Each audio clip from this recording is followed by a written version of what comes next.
Kamu kalau mau merendah, ini kata ulama nih, bro, merendahlah seperti bintang. Bintang itu nunjau tinggi di atas sana. Ya, saking tingginya sampai orang bilang bintang segi 5, padahal bulat, begitu. Karena sinarnya. Nah, tinggi, tapi di atas permukaan air itu dekat.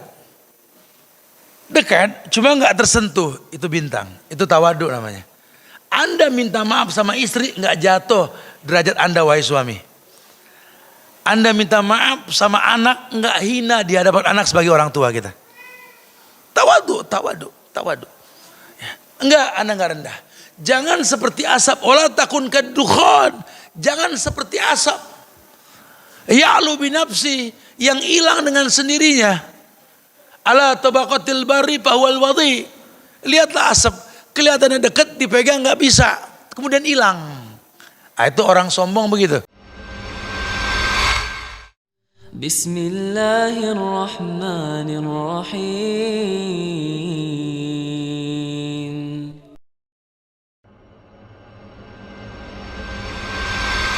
Dalam buku yang dituliskan oleh Syekh Hussein Muhammad Samir, penyebab memiliki sikap lemah. Hal yang pertama, biasanya hidupnya ini tawadhu yang dibuat-buat. Jadi hijrahnya itu karena pengen dilihat orang. Kalau depan teman yang tahu dia dulu siapa dia hijrah, waduh, nam insyaallah, alhamdulillah, jazakallah, dibikin-bikin. Biasa aja bro, gak usah dibuat-buat gitu loh. Orang selalu bilang jangan ya hanu gitu loh. Jangan biasa aja lah gitu ya. Jangan terlalu berlebihan. Orang juga tahu siapa kamu. Mudah-mudahan dengan hijrah ada perubahan secara bertahap. Jangan langsung berubah, orang jadi bingung. Ini pun menjadi penyebab lemahnya iman. Kenapa? Karena dalam perubahan mendadak berubah secara maksimal padahal tanpa ilmu. Alhamdulillah Ustaz udah hijrah Ustaz. Oh Masya Allah, alhamdulillah. Kelihatan dari gaya ente nih Masya Allah, alhamdulillah Ustaz. Dinasihatin Ustaz. Dulu gak pernah sholat Ustaz. Sekarang alhamdulillah Ustaz. Oh Masya Allah. Nih guru bilang kalau bisa tahajud jangan tinggal Ustaz. Oh cakep dong. Makanya alhamdulillah Ustaz, udah 2 bulan tahajud tiap malam. Alhamdulillah. Tapi subuh Ustaz, bareng duha mulu. Masya Allah. Itu masalah buat ente. Ente semangat tahajud, subuhnya berantakan. Nah, itu gak boleh. Yang wajib subuh. Ya. Makanya anak nih hijrah Tat. Alhamdulillah sama teman-teman nih keliling anak dakwah kemana-mana Tat. Bangunin orang suruh subuh, ngajak orang sholat. Tapi anak pikir-pikir anak-anak kesiangan mulu di rumah betul. Lu ngapain bangunin anak orang, anak sendiri no. Ku anfusakum wa ahlikum. Bukan ahlul qaryah, bukan ahli kampung, bukan ahli bait, rumah ente. Nyuruh orang sholat, keluarga pada nggak sholat udah disuruh belum? Bari nyuruh keluarga, kita nyuruh orang lain boleh. Ini keluarga nggak pernah digubris masalah ibadah, orang lain disuruh. Itu yang dibilang semut seberang lautan kelihatan, gajah di pelupuk mata nggak jelas. Agama nggak ngeberatin, nggak dosa ente nggak merapikan yang jauh, yang deket yang utama. Apa ya? Atas si ustadz juga sama. Ya karena para nabi juga begitu, para rasul begitu ya. Walaupun ada ujian, jangan dibilang bodoh Nabi Nuh karena nggak bisa bikin Kan'an masuk Islam. Itu ujian. Tapi lihat memang dia begitu di keluarganya. Jangan dibilang bodoh Adam dan Hawa nggak bisa ngedidik anak yang bunuh-bunuhan. Itu ujian. Jangan salahkan Nabi Nuh, Nabi Ayub karena nggak bisa mendidik istrinya berbuat kufur, ingkar pada suaminya. Itu ujian. Ya kita juga pasti diuji sama keluarga, pastilah. Ya, apalagi kalau anak-anak masih kecil-kecil, waduh, super semua kan.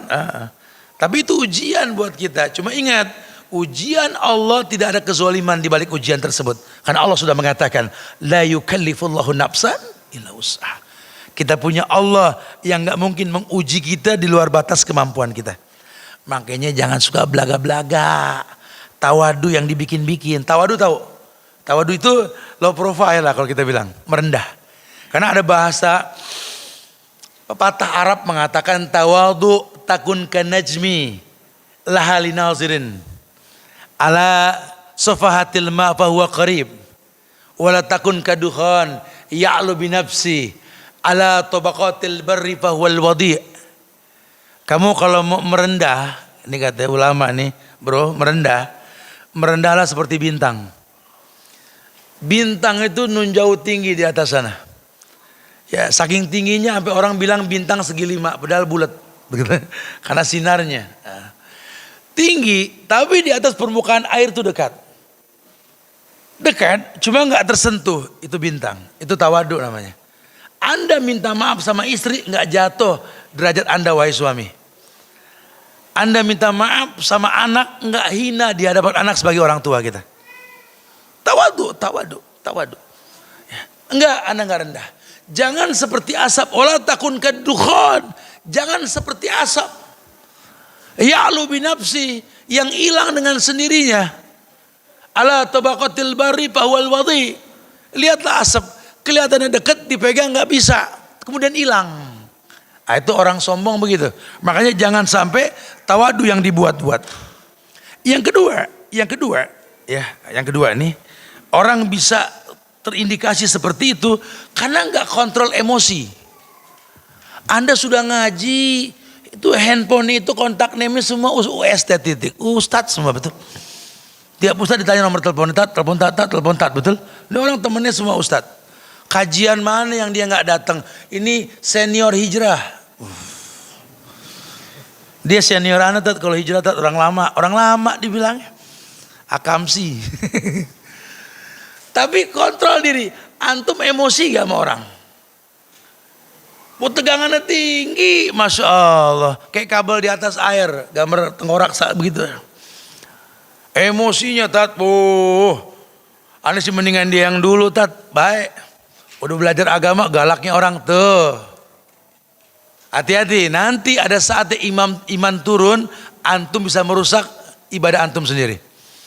Orang kok ngerti agama jadi pasang bom bunuh diri. Orang kok ngerti agama jadi demo sama pemerintah. Orang kok belajar agama nggak diterima di sini, nggak diterima di sono. Anak nggak diterima tat, kajian di sono tat, diusir, kajian di sini diusir tat. Ya kalau semua ngusir ente yang punya masalah berarti, betul. Jangan salahin masjid, entenya nggak bisa bergaul. Qaribin ya akhi, jadi orang yang gampang akrab. Jangan paksakan pemahaman, biar ilmu nanti memberikan netralisirnya gitu loh.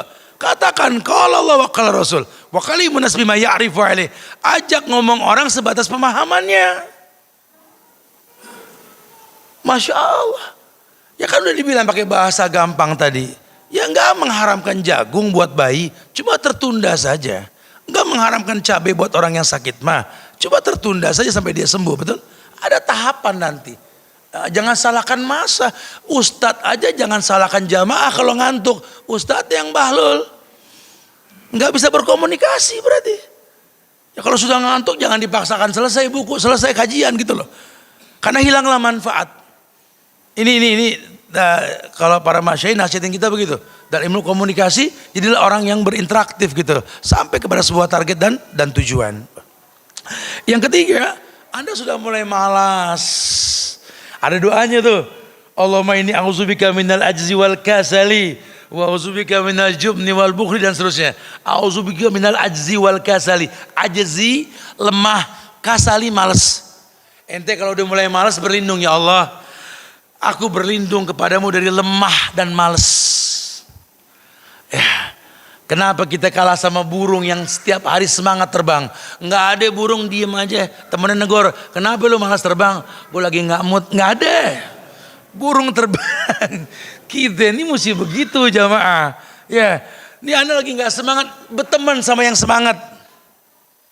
Pagi itu teleponnya teman-teman yang semangat. Oh bro, ngapain bro? Oh, ya. Semangat. Wake up gitu loh. Ini doa-doa Nabi di pagi hari biar berkah. Jangan gak semangat, makanya habis subuh kalau ngantuk wudu, mandi. Gak bisa duduk ngaji ngantuk, diri juga masih ngantuk, jalan kelewatan kalau ngantuk jalan ya. Dilawan ngantuk pagi itu dilawan gitu loh. Jangan males. Sorga gak bisa dimasuki dengan males. Gini deh, yang paling gampang gini. Nabi mengatakan man salaka tariqan yaltamisu fihi ilman sahalallahu lahu bi tariqan ilal jannah, gitu ya. Salak yakni orang yang berjalan menuntut ilmu dimudahkan jalan ke sorga. Berarti kita ini sekarang ini kayak jalan ke sorga. Nuntut ilmu dong. Kira-kira ke sorga bari merem gimana? Nyampe gak? Maluin diri kita kayak begitu. Ya Allah, sampai gue ke sorga merem ya. Dilawan, itu harus dilawan. Insya Allah semangat timbul dengan sendirinya. Oh nggak bisa nih, anak harus wudhu nih, harus bergerak nih. Karena dia tahu hilanglah manfaat dengan malas tersebut. Bosan, jenuh, hati-hati. Agama nggak membosankan. Agama datang di tengah orang sedang bersyair. Syair pun kalah dengan Quran, betul? Dulu syair di dinding Ka'bah, semua orang melantunkan syair. Itu zaman orang menyanyi, zaman orang main musik zaman tersebut. Datang Quran menghapus semua, orang senang dengan Quran. Kok sekarang kebalik, Quran bikin boring? Kok bisa? Ini macam-macam nih. Disinggung sama Nabi, jangan-jangan yang hafal Quran pengen dibilang qori. Tuh. Karena beda imam yang berilmu dengan imam yang ikut-ikutan beda. Kalau imam yang berilmu tahu hati makmum, sunnah menghadap makmum, nggak menyeksa makmum. Makanya bahasa Nabi ikra ma tayassara minal Quran, untuk sholat wajib yang gampang, jangan kecewain makmum. Imam yang cerdas dibikin orang nggak kapok. Ada jamaah yang senang baca pendek, baca yang pendek, boleh. Ada jamaah yang senang baca panjang, baca yang panjang. Ya kalau di sini mungkin kita senang pendek, di pesantren kita baca pendek diremehin makmum. Imamnya cemen cuma 10 ayat, begitu katanya kan. Kalau di sini kan cakep nih imam 3 ayat, betul ya. Kita bukan nyantren bro masalahnya ya. Jadi dimaklumin lah ya. Tidak sabar. Tidak sabar itu karena iman sih ya. Kalau iman kan ya ayyuhalladzina amanu isbiru ya. Hai orang yang beriman sabarlah. Orang kalau mulai enggak sabar iman. Orang kalau mulai enggak sabar udah iman. Ya, pengennya diduluin aja. Pengennya buru-buru aja. Al-ajalatu minasyaitan. Hati-hati. Terburu-buru itu perbuatan syaitan. Walaupun ada yang boleh buru-buru, tapi kebanyakan yang buru-buru enggak diperbolehkan. Kita bertobat suruh buru-buru, berbuat baik harus buru-buru, bayar hutang harus buru-buru. Ada beberapa hal yang mesti diburuin. Tapi dalam hal lain jangan. Karena isti'jal itu paling enggak boleh. Doa aja enggak boleh diburu-buru. Bukan bacanya ngepot, bukan. Tapi minta dijawab cepat. Yaqulul abdu qad da'autu falam aru yastajibuli. Itu paling enggak boleh. Yaqulul abdu, seorang hamba berkata, qad da'autu, aku telah berdoa. Falam aru yastajibuli, tapi aku enggak melihat jawabannya. Haram tuh. Ya Allah Ustaz, kalau doa sih Ustaz banyak anak-anak mau Ustaz kali. Cuman tahu Ustaz, Anda enggak ngelihat jawaban Tuhan, haram tuh. Karena Allah sudah bilang ud'uni astajib lakum, minta langsung ku jawab. Ya, wah, pasti dijawab. Makanya kalau nggak dijawab, kata Nabi apa? Inna rojula la yuhramu rizqo bidzambin yusibu. Terhalang jawaban yang kau pinta karena maksiat yang kau lakukan. Ternyata hubunganmu dengan orang tua nggak bagus, ya. Ya, kamu sudah terlalu lama di rumah sama istri, ibumu panjang mata nunggu diziarahin itu.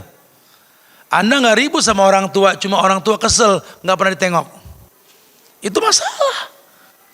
Ya, seberapa susahnya nelpon orang tua, video call, anak orang dibeliin HP mahal, emak sendiri nggak dibeliin. Senengnya dengar rayuan orang, temen telepon. Ini orang yang ngajarin kita ngomong, kita nggak demen telepon lama-lama. Tiap telepon berbunyi, ya Allah, emak telepon lagi, aduh. Ya mak. Ini orang yang ngajarin kita ngomong, astagfirullahalazim. Ini orang tua yang pernah nuntun kita dulu saat kita nangis. Dia coba minta dituntun ke rumah sakit. Ini orang tua yang dulu kita keselin. Kalau kita nggak ditimbang-timbang, nggak diajak ngomong, sayang, nangis kita. Sekarang dia minta ditengokin, minta diengke-engkehin. Ya Allah, kita nggak sempet, subhanallah. Ya wali kota kita sibuk. Ya, siapa kita sampai lupa ada panjang mata tua menanti kita. Rumah yang bikin kita betah tinggal di situ dulu. Pernah bangga sama teman-teman kita yang datang ke rumah kita dulu. Ya, kita nggak tengokin rumah orang tua kita. Itu rumah pusaka bro. Tengokin. Ada sorga di balik dinding dia. temuin lah. Ya, Masya Allah, Subhanallah. Ini yang membuat kita ini salah sangka sudah.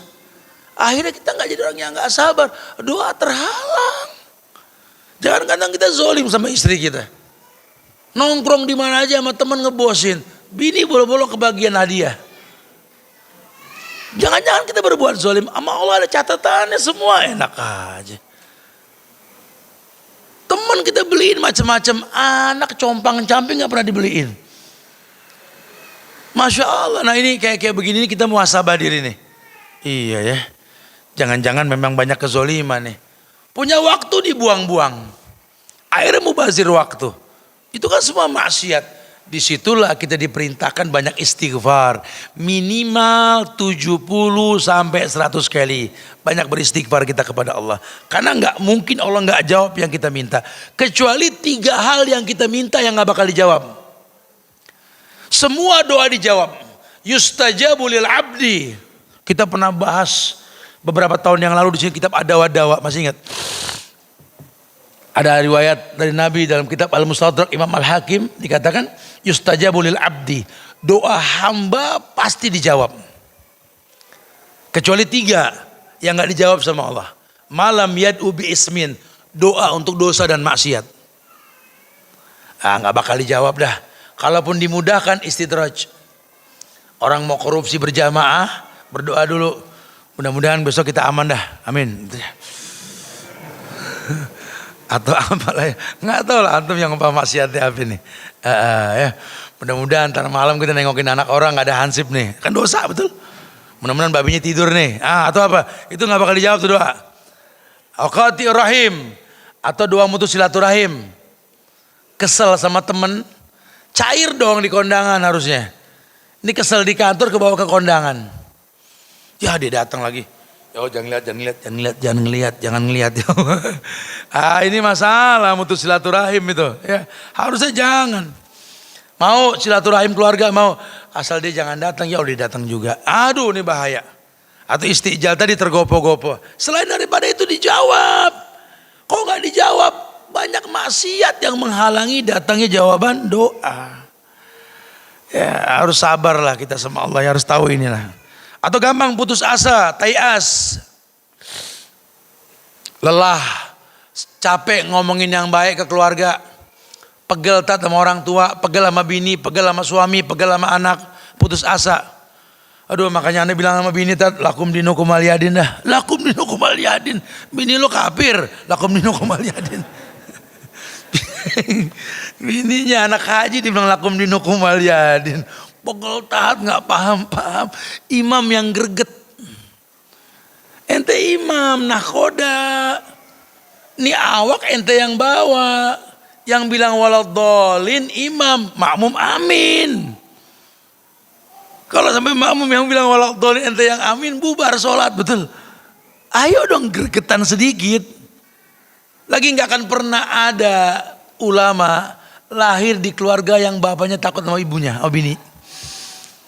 Nggak ada ulama yang lahir dari rahim seorang perempuan yang kurang ajar sama suami. Itu prinsip masing-masing tuh. Laki harus bagaimana, istri harus bagaimana. Buat apa Robi habli minasolin kita panjatkan tiap hari? Kalau sababnya nggak kita buka. Buat sabab ya Allah muliakan kita insya Allah. Jangan putus asa. Takut begitu juga. Jangan takut, orang Islam nggak boleh takut. Takut hanya kepada Allah, udah dibahas tadi kan di awal. Kenapa takut bisnis? Nggak bisa bersaing sama cukong ini tadi. Cukong. Dia punya modal, dia punya semuanya. Kita punya Allah.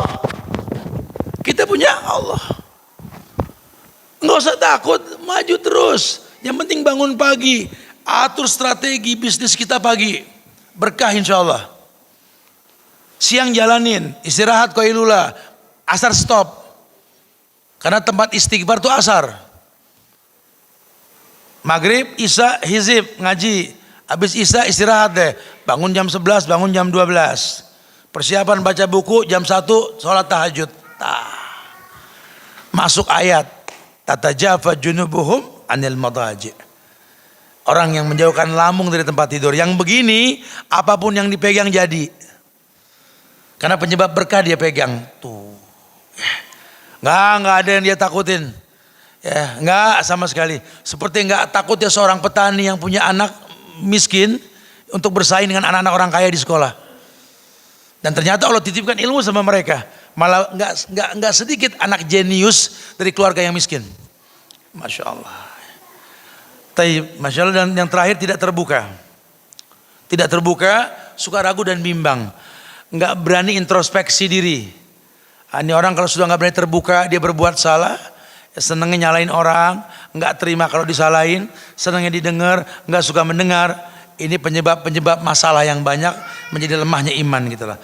Tat, ada cara gak Tat supaya kita enggak begitu Tat? Oke, bisa. Ulama mengatakan yang pertama, rubah pola hidup. Caranya bagaimana? Sekarang biasakan membaca sejarah orang-orang soleh yang pernah hidup. Karena kata ulama, hidup ini cuma perputaran. Ayat sih mengatakan batilkal ayyamu nudawiluha bainan nas. Ayatnya ada ya. Dan Allah putarkan untuk kehidupan. Yang kita rasa pada hari ini orang dulu pernah merasakan. Antum susah hidup, orang dulu pernah susah. Masalah sama rumah tangga, orang dulu juga punya masalah. Para nabi juga punya masalah sama rumah tangga. Betul. Coba baca sejarah, lihat bagaimana orang-orang dulu menyikapi ujian. Sehingga dia tahu sekali, oh iya ya, ternyata kalau belajar benci dan cinta karena Allah, mentok punya masalah, tinggal istirja. Apa istirja? Inna lillahi wa inna ilaihi rajiun. Anda udah berusaha, udah maksimal, cuman belum ada perubahan. La haula wala quwata illa billah. Cakep. Di istirja. Ya Allah, mau bilang apa deh? Inna lillahi wa inna ilaihi rajiun. Bagus. Ini yang diinginkan sama Allah gitu. Karena bukan sukses atau gagal, syukur atau sabar, ini yang cakep. Allah senang lihat hambanya merengek, itu Allah senang. Allah suka ngelihat hambanya merajuk khaufan wa tama'an. Allah suka ngelihat hambanya yakni saqatat dumu'ul ain, apa? Air matanya jatuh secara perlahan. Allah suka ngelihat itu. Allah suka sekali ngelihat hambanya menangis di malam hari. Meminta diampunkan, meminta diberikan kemudahan, Allah suka. Allah suka ngelihat asy'al akbar, yamudu yadayhi ila sama. Allah suka ngelihat hambanya dekil kumul safar, wukuf di Arafah, mengangkat tangan ke langit berkata, ya Rabbi, ya Rabbi, ya Rabbi. Allah suka sampai Allah belah itu langit, Allah sombongkan di hadapan para penghuni langit. Wahai malaikat, lihatlah hambaku, lihatlah hambaku. Sedang wukuf di Arafah. Mengatakan la ilaha illallah wahdahu la syarikalah lahul mulku wa lahul hamdu wa ala kulli syai'in qadir. Lihat, lihat, lihat. Dia mentauhidkanku di seluruh masyarakat yang berkumpul, yang tak ada perbedaan. Semua pakai baju ihram. Ya, ya Allah, semoga semua merasakan haji lah insyaallah. Ya, antum merasakan nikmatnya wukuf di Arafah itu. Masya Allah. Ya, apalagi tahu dalil tentang Allah merobek langit itu. Allahu Akbar. Masya Allah. Ya makanya para sahabat itu ketika dapat informasi dari Rasul tentang kondisi sorga, di mana dilihat ada sahabat yang di sorga, wow. Gemetarnya Bilal ketika dikatakan terompaku itu sampai ke surga itu. Gemetarnya Rumaisah binti Milhan, kadang orang yang masih hidup, Nabi melihat dia sedang berwudu di surga. Bagaimana tidak bangganya Abdullah bin Mas'ud yang dikatakan bahwa sapu tangannya tertinggal di sorga. Subhanallah. Dan banyak sahabat-sahabat yang lain. Allahu Akbar. Ya, mereka maksimal sekali dalam berbuat kebaikan. Baca sejarahnya, baca. Anda masalah dengan orang tua, sahabat juga masalah dulu. Cuma bagaimana mereka menyikapi masalah, lihat. Kemudian suruh memahami kewajiban utama manusia. Introspeksi diri. Kau tercipta untuk sebuah peruntukan. Apa peruntukannya? Wa ma khalaqtul jinna wal insa illa liya'budun. Tidaklah aku ciptakan jin dan manusia kecuali untuk beribadah. Jangan dilupa ini, ukurannya ibadah. Ya, sesibuk apapun kita ukurannya ibadah. Antum mau nongkrong silakan. Islam nggak melarang, asal jangan ngebuang waktu yang nggak penting. Yang penting di tongkrongan dekat masjid. Tanya sama teman, ya ana sih pengen nongkrong kayak kemarin, cuman gua nggak pengen lagi kayak kemarin, kita nggak bisa sholat. Nah, di mana yang asik bro nongkrong bro? Jadi kita langsung bisa sholat. Ukurannya sholat. Ya, nginep di tempat, nginep di ini, ya yang gampang sholat. Ukurannya sholat. Makanya fasilitasilah tempat-tempat umum dengan tempat sholat. Gitu ya. Ya kalau kita ke negeri Arab, ya satu lantai semuanya tempat sholat. Orang gampang nyari masjid. Nanti kita mesti kita budayakan nih sekarang. Ini kan banyak tempat wisata kuliner nih. Tempat sholatnya jangan susah. Karena silakan kita berwisata kuliner, tapi sholat jangan digampangkan gitu lah. Taib, naam. Ya.